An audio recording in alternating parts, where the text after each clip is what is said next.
ऐसे जब 20 साल पहले मैं खड़ा हुआ था ऐसे किसी ऑफिस में जाके, तो मुझसे पूछा गया था कि क्या है। किसी डायरेक्टर के असिस्टेंट ने पूछा था क्या है। मैंने कहा एक्टर हैं। बोले दिखने से तो लगते नहीं हो एक्टर हो। तो क्या होता था कि इंडस्ट्री में हमेशा ये चलन था कि एक्टर हीरो जो होता है वो 6 फुट का होता है और गोरा होता है और लंबा चौड़ा बल्ले छल्ले होते हैं। मतलब हम तो बस ऐसे ही चले गए थे, ऐसा ऐसा ऐसा समझता था वो। और शिप्रा, मैं ये आपको यकीन दिलाना चाहता हूं इस चीज का कि मेरे खुद के रिश्तेदारों ने भी, जब मैंने उनसे इच्छा जाहिर की कि मैं एक्टर बनना चाहता हूं, तो उन्होंने भी मुझे डीमोरलाइज किया कि पहले शक्ल तो देख ले अपनी, क्योंकि 5 फुट का छोटा पतला दुबला सा आदमी, काला कलूटा। मुझे खुद को पता नहीं था कि इंडस्ट्री में मेरा क्या हाल होगा, बट एक जिद थी, एक जिद थी। और हजारों लाखों, मतलब सालों साल से इंडस्ट्री में सिर्फ यही चलन था कि एक्टर तो, हीरो तो जो है ऐसा होता है। लेकिन सब ऑड सिचुएशंस के बावजूद भी गए। लेकिन एक चीज मेरे दिमाग में थी कि जो सब कर रहे हैं वो नहीं करना है, तो अलग क्या करूं, अलग क्या होना चाहिए। उसके लिए ट्रेनिंग की जरूरत थी, जो मैंने नेशनल स्कूल ऑफ ड्रामा में आके ट्रेनिंग ली। 3 साल मैंने एक्टिंग की पढ़ाई की वहां पे, और अपनी क्राफ्ट के बारे में समझा कि एक्चुअली इस पर्सनैलिटी में अगर मैं लोगों को इम्प्रेस करना चाहता हूं, उसके लिए एजुकेशन की बहुत जरूरत है। या जो भी आप काम कर रहे हो उसमें क्राफ्ट, उसका एक्सपर्ट होना बहुत जरूरी होता है। ऐसे ही हवा में नहीं कि जैसे पहले होता था, अरे यार तो बहुत खूबसूरत दिखता है, फिल्मों में जाके काम करना शुरू कर दे। ऐसा नहीं, किसी चीज को बारीकी से जानना, उसके लिए ट्रेनिंग की, एक्सपर्ट्स की, एक्सपीरियंस की जरूरत होती है। तो मैंने ट्रेनिंग ली नेशनल स्कूल ऑफ ड्रामा से, और 2000 में मैं पहुंच गया मुंबई। मुंबई पहुंचने के बाद जब हम किसी ऑफिस में जाते थे, आई थिंक उससे पहले चलन नहीं था बिल्कुल भी। हम लोग गए, जैसे मैंने बताया कि ऑफिस में खड़े हो के, भाई हम एक्टर हैं, काम दोगे क्या। तो बोले पहले हुलिया तो देख अपना तू। तो ये हर बार सुनने के लिए मिलता था, और वो बात भी सही थी, क्योंकि उससे पहले कभी कोई आपने देखा नहीं होगा कोई इतना बड़ा, कोई इतनी सी पर्सनैलिटी का 5 फुट 6 इंच का आदमी, पतला दुबला सा मरियल सा, कि कभी ये इस तरह के लोग एक्टर भी बन सकते हैं, हीरो भी बन सकते हैं, स्टार भी बन सकते हैं। ऐसा चलन था ही नहीं। मैं कॉन्फिडेंट था बिकॉज ऑफ माई ट्रेनिंग। मैंने ट्रेनिंग ली थी और अपनी क्राफ्ट के बारे में बहुत अच्छे से जानता था मैं, और उस चीज का सिर्फ कॉन्फिडेंस था मुझे कि आज नहीं तो कल, कल नहीं तो परसों, या 10 साल या 20 साल या 30 साल के बाद नंबर जरूर आएगा मेरा। मैंने कभी भी अपने को टारगेट नहीं किया, टारगेट नहीं दिया मैंने कि अगर 2 साल ट्राई करके देखता हूं, उसमें अगर हो गया तो ठीक है, वरना कोई दूसरा फील्ड अपना लूंगा। ऐसा कभी नहीं। जिस चीज का पैशन होता है, जज्बा होता है, अगर आप दिल से चाह लो ना, तो पूरी दुनिया झुक जाती है उसके ऊपर। उसको पूरा करने के लिए पूरी कायनात एक हो जाती है कि इस आदमी की जिद के लिए, इस आदमी की जिद के आगे झुकना पड़ेगा, और पूरी दुनिया झुकती है आपकी जिद के आगे। लेकिन आपको जिद्दी होना पड़ता है, आपको बहुत सारे सेक्रीफाइस भी करने पड़ते हैं, क्योंकि ये आपने चाहा है। परीक्षा देनी पड़ती है आपको, जितना बड़ा इम्तिहान होगा उतनी बड़ी परीक्षा भी देनी पड़ेगी।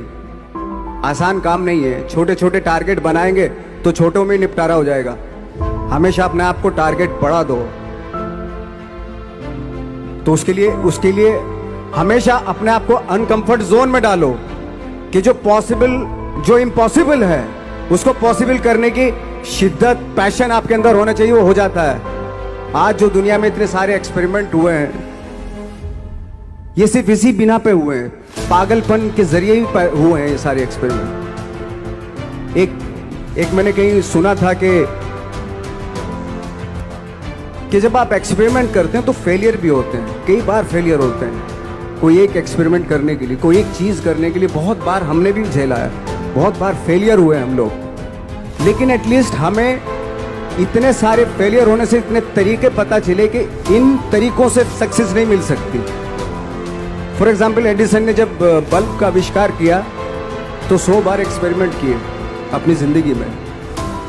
100 बार एक्सपेरिमेंट करने के बाद जब उसको पता चला कि अरे फॉर्मूला तो ये था बल्ब बनाने का, तो एटलीस्ट उसको ये, उसके साथ साथ उसको ये भी पता चला कि 100 जो तरीके हैं, 100 तरीकों से बल्ब नहीं बनता, ये भी पता चला उन फेलियर्स में उसको।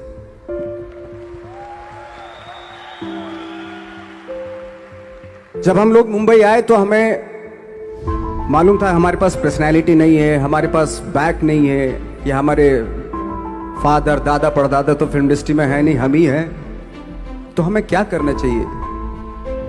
इसलिए लोगों के बीच में घुसे रहते थे, आम लोगों के बीच में घुसे रहते थे, उनका एक्सपीरियंस सुनते थे, उनको ऑब्जर्व करते थे। तो आई थिंक मेरे पास 15 साल तक, 10-12 साल तक कोई काम नहीं था। जैसे आपने बताया कि बहुत ही 10-10 सेकंड के रोल करके घर में आके बैठ जाता, तो पूरे साल खाली बैठे रहते थे हम लोग। लेकिन एक चीज थी कि लोगों के बीच में रहते थे। लोगों के बीच में रहने से ये एहसास हुआ हमें कि तरह तरह के लोग हैं, लेकिन हमारी इंडस्ट्री में सिर्फ एक ही तरह की एक्टिंग होती है। हजारों करोड़ों लोग हैं इस दुनिया में, लेकिन एक्टिंग सिर्फ एक ही तरीके से होती है हमारे यहाँ। तो मुझे लगा यार, ये मैं तो ट्रेन भी हूँ, मुझसे अपनी आर्ट भी आती है, और हजारों लोगों को मैं ऑब्जर्व भी कर रहा हूँ। तो ये तो सबसे अच्छा सूत्र है, इससे तो मैं बहुत कुछ कर जाऊंगा। तो जब ये सूत्र पता चला मुझे कि अब मैं ये जो हजारों लोगों को मैंने ऑब्जर्व किया है, अब जब भी मुझे कोई रोल मिलेगा उन्हीं में से वो एक इंसान होगा। उसी में वो ठाकरे, बाड़ा साहब ठाकरे होंगे, उसी में मंटो होगा, उसी में गणेश गायतोंडे होगा, उसी में फैजल खान होगा, उसी में माजूमदार साहब होंगे। तो इस तरह के, ये कब हुआ? जब हमने लोगों को ऑब्जर्व करना शुरू किया, लोगों के बीच में रहे। मैं 15 साल के बाद जो मेरी लाइफ थी, जिसमें खाने तक को नहीं मिलता था, अब फॉर्चुनेट अपने आप को समझने लगा था कि थैंक गॉड कि मुझे ऐसे लोगों के बीच में मुझे रहने का मौका मिला। तो कभी भी, आई थिंक मुझे लगता है कि कभी भी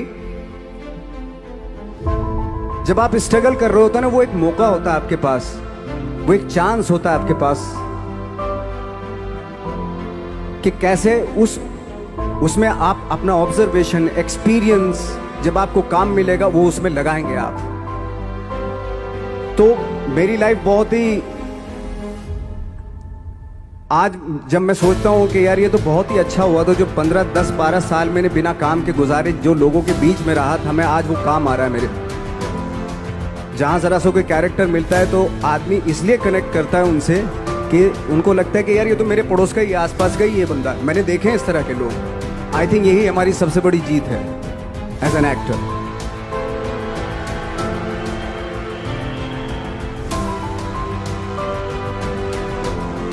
ऑफ कोर्स स्ट्रगल में बहुत सारी चीजें सेक्रीफाइस करनी पड़ती हैं, क्योंकि खुजली आपको हुई है, आप ही को मिटानी पड़ेगी। यू नो,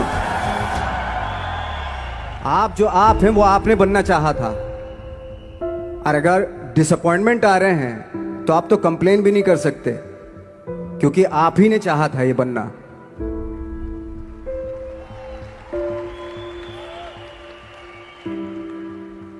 तो बस यही था कि 10-12 साल तक मैंने सोचा था, 10-12 साल जब स्ट्रगल हो गए तो मेरे बहुत ज़्यादा वो भी हुआ कि यार छोड़ के चले जाते हैं, कुछ काम मिल नहीं रहा है, क्या हो रहा है कुछ पता नहीं, आई डोंट नो मिल पाएगा या नहीं मिल पाएगा। फिर ये होता था कि नहीं, मेरी मदर जो है ना एक लेटर लिखती थी मुझे हमेशा। तब मोबाइल नहीं आए थे, पेजर आए थे, तो पेजर यहाँ पे लगा के चलते थे हम लोग। जब उनको मालूम हो जाता था कि भाई बंदा जो है ना थोड़ा सा फ्रस्ट्रेशन में है, डिप्रेशन में है, क्योंकि काम नहीं मिल रहा, तो मेरी माँ मुझे एक लेटर लिखती थी। उसको लिखती थी कि लिखने के बाद एक लास्ट में लिखती थी कि 12 साल में कचरे के दिन भी बदलते थे, तू तो इंसान है, तू तेरा दिन भी बदलेगा।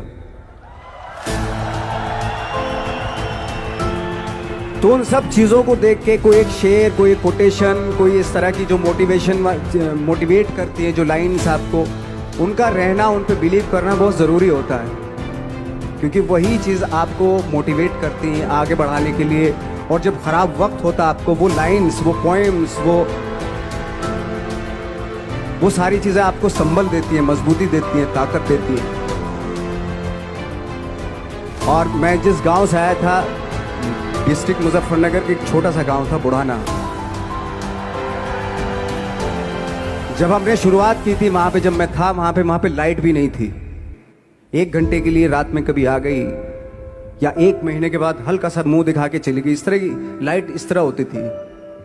वही लैंप में पढ़ना स्टार्ट किया, लैंप। तो छोटे से गांव से आने के बावजूद फिर दिल्ली मतलब छोटा सा, उससे बड़ा शहर भी हमें ऐसा लगता था पता नहीं क्या है, मतलब डर लगता था। मैं जब मुंबई में आया था तो मैं 15 दिन तो घर से बाहर ही नहीं निकला था, क्योंकि इतनी स्पीड देख रहा था मैं कि इतनी स्पीड में तो हम चल ही नहीं पाएंगे, इस शहर के साथ शायद हम कनेक्ट नहीं कर पाएंगे बिल्कुल भी। तो इस तरह के डर थे। लेकिन ऐसी जगह पे आ गए थे कि अब जाना भी मुश्किल था। तो मतलब वापस नहीं जा सकते थे। वापस इसलिए नहीं जा सकते थे कि बहुत सारे डर थे। वापस अगर चले गए तो थिएटर के जो मेरे दोस्त थे वो बोलते, क्यों भाई वापस आ गए तुम भी, जैसे बहुत सारे लोग वापस आ रहे तो तुम भी वापस आ गए, चलो लग जाओ, ठीक है। गांव में इसलिए नहीं जाता था अपने कि जो पहले ही बोलते थे वो लोग कि शक्ल तो देख ले, फिर हार के उनके सामने चला गया तो क्या बोलेंगे वो तो वही बोलेंगे कि हमने तो पहले मना किया था कि मत जाओ, क्या सूरज शक्ल थोड़ा ही थी तुम्हारी स्टार बनने की, एक्टर बनने की। तो ये बहुत सारे डर थे जिसकी वजह से मैं अपने ना तो गांव जाता था, ना जहाँ से ट्रेनिंग ली थी दिल्ली से, ना वहाँ जाता था। मैंने जो भी है मरना जीना मुंबई में ही होगा। रही बात सक्सेस की, सक्सेस अगर 30 साल बाद भी मिलेगी उसके लिए भी मतलब तैयार रहना चाहिए। सक्सेस की कोई डेट नहीं होती, कोई तारीख नहीं होती, कोई टारगेट नहीं होता कि इतने ही दिनों में मिल जाएगी। इंसान का काम होता है, आई थिंक मुझे लगता है कि मेरे हिसाब से मुझे लगता है कि लाइफ ना हमेशा अपने आप को लाइफ में पुश करते रहो, और पैशन के साथ जिस भी आप काम में हो, जो भी आप काम कर रहे हैं उसमें पैशन के साथ लगे रहना बहुत जरूरी होता है। क्योंकि पैशन से क्या होता है, जिस भी आप फील्ड में होते हैं उसकी डिटेलिंग्स मिलनी शुरू होती है। जैसे जब आप समंदर में देखते हैं, समंदर की जब गोता मारते हैं, नीचे जाते हैं तो आपको एक धीरे धीरे बहुत कुछ दिखाई देना शुरू। ऐसी आपका भी फील्ड है, कोई भी हर फील्ड ऐसे ही होता है, उसमें असीम संभावनाएं होती हैं, इतनी पॉसिबिलिटीज होती हैं कि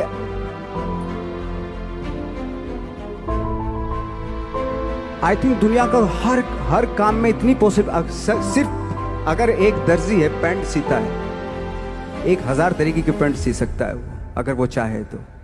अगर उसने नहीं चाहा तो वो जो ट्रेंड चला आ रहा है वही सीता जाएगा। लेकिन अगर उसने चाह लिया कि मैं ऐसा कुछ करता हूं तो 1000 तरीके की पैंट उसी में 1000 तरीके की सी देगा वो। ऐसे हर फील्ड में पॉसिबिलिटीज बहुत होती है और एक परफेक्शन होता है। फॉर एग्जाम्पल जैसे हम लोगों ने ट्रेनिंग इसलिए ली कि परफेक्शन आ जाए अपने काम में। जैसे एक मैंने एग्जाम्पल सुना था कि ये छोटी छोटी चीज़ें जो मैं बता रहा हूँ, ये चूँकि मैंने बचपन में सुनी थी, उन पे उन्हीं को अपनी लाइफ बना के आगे बढ़ा तो आज यहाँ पे हूँ। इसलिए वो छोटी छोटी चीज़ें बहुत काम आती हैं, उनको सुनना बहुत ज़रूरी होता है इंसान के लिए। बताते हैं कि एक बहुत बड़े, पता नहीं ये सच है झूठ है, मुझे नहीं इतना ज़्यादा नहीं मालूम, बट कोई बहुत बड़े इंसान हुए, लेकिन वो पहले मोची थे, जूता सीते थे। लेकिन जूता जहां से सीते थे ना, वहां से कभी फटता नहीं था वो, भले दूसरी जगह फट जाए लेकिन वहां से नहीं फटता था, क्योंकि उसका पैशन था जूता सीना। काम भले वो है वो, लेकिन उस काम में भी उनका पैशन है। तो इसी वजह से वो इतने पॉपुलर होते चले गए कि यार जूता फट गया लेकिन सिलवाना वहीं जाके, क्योंकि वहां अगर उन्होंने सी दिया वहां पे, जिंदगी भर वहां से जूता नहीं फटेगा। तो छोटी छोटी